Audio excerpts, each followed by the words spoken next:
अपना पुत्र पिएंगे, भारतीय अम्मा नाचेगी, मोदी अम्मा नाचेगी।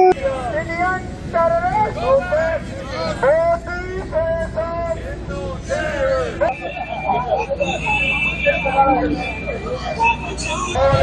प्रेसिडेंट ट्रंप के बेटी,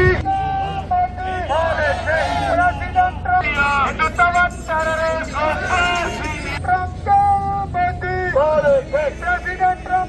ਅਸੀਂ ਆਪਣਾ ਮੈਸੇਜ ਪ੍ਰੈਜ਼ੀਡੈਂਟ ਡੋਨਲਡ ਟਰੰਪ ਹੋਰਾਂ ਨੂੰ ਭੇਜਣਾ ਚਾਹੁੰਦੇ ਹਾਂ ਕਿ ਹਿੰਦੁਸਤਾਨ ਜਿਹੜਾ ਵਾ ਨਰਿੰਦਰ ਮੋਦੀ ਤੇ ਦੀ ਸਰਕਾਰ ਜਿਹੜੀ ਆ ਉਹਨਾਂ ਨੂੰ ਜ਼ਿੰਮੇਵਾਰ ਠਹਿਰਾਇਆ ਜਾਏ, ਜਿਹੜਾ ਕਿ ਇਹ ਸਿੱਖਾਂ ਨੂੰ ਅਮਰੀਕਾ ਵਿੱਚ ਅਮਰੀਕਾ ਦੀ ਧਰਤੀ ਉੱਤੇ ਅਮਰੀਕਨ ਸਿਟੀਜ਼ਨ ਨੂੰ ਮਾਰਨ ਦੀਆਂ ਸਾਜ਼ਿਸ਼ਾਂ ਘੜਦੇ ਨੇ ਤੇ ਅਸੈਸੀਨੇਸ਼ਨ ਕਰਨ ਦੀਆਂ ਪਲਾਨਸ ਬਣਾਉਂਦੇ ਨੇ।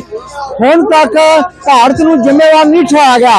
ਅਸੀਂ ਫਿਰ ਦੁਬਾਰਾ ਬੇਨਤੀ ਕਰਦੇ ਹਾਂ ਪ੍ਰੈਜ਼ੀਡੈਂਟ ਡੋਨਲਡ ਟਰੰਪ ਨੂੰ ਕਿ ਨਰਿੰਦਰ ਮੋਦੀ ਤੇ ਇਹਨਾਂ ਦੀ ਸਾਰੀ ਗਵਰਨਮੈਂਟ ਜਿਹੜੀ ਆ ਉਹਨਾਂ ਨੂੰ ਜ਼ਿੰਮੇਵਾਰ ਠਹਿਰਾਇਆ ਜਾਏ, ਜਿਹੜਾ ਕਿ ਸਿੱਖਾਂ ਨੂੰ ਅਮਰੀਕਾ ਦੀ ਧਰਤੀ ਤੇ ਮਾਰਦੇ ਨੇ।